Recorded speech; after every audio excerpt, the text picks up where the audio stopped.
La main d'un vieil homme a été mordue par un œuf doré. J'ai essayé désespérément de l'arracher. Ses 6 griffes se sont lentement rétractées et je n'y ai pas prêté grande attention. Mais cette nuit-là, j'avais une soif extrême. Peu importe la quantité d'eau que je buvais, elle ne passait pas. Ce n'est qu'en voyant une assiette de viande crue que j'ai compris la vérité. Ce que je convoitais réellement, c'était du sang. J'ai essayé de lutter contre cette envie, mais la blessure sur ma main me démangeait terriblement. Mordre ma propre paume et entailler ma peau avec un couteau n'apportait aucun soulagement. C'est alors que j'ai compris que le problème venait de l'œuf doré. Je l'ai repris et l'ai appuyé contre ma blessure. Sur le champ, ses griffes se sont écartées. Elles ont percé ma chair et aspiré mon sang avec avidité.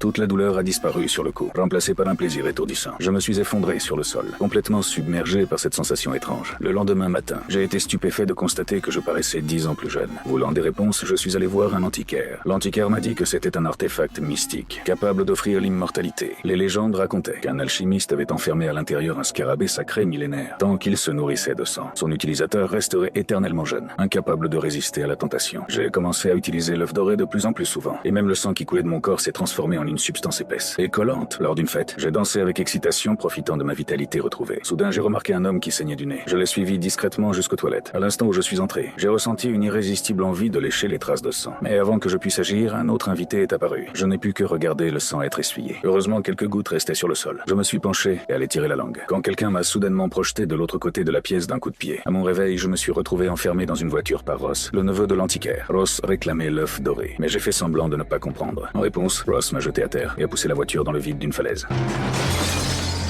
Peu après, mon corps a été transporté dans une maison funéraire. La scène de l'accident était effroyable. La police a conclu à un accident et a ordonné la crémation. Mais ils n'avaient aucune idée que j'avais déjà fui le crématorium. Évitant les foules, je suis rentré chez moi discrètement pour tomber nez à nez avec ma petite fille. Stupéfaite de me voir vivant, elle a tout de même décidé de me cacher dans le grenier. Pour le moment, j'étais en sécurité. À cet instant, un rayon de soleil a filtré dans la pièce.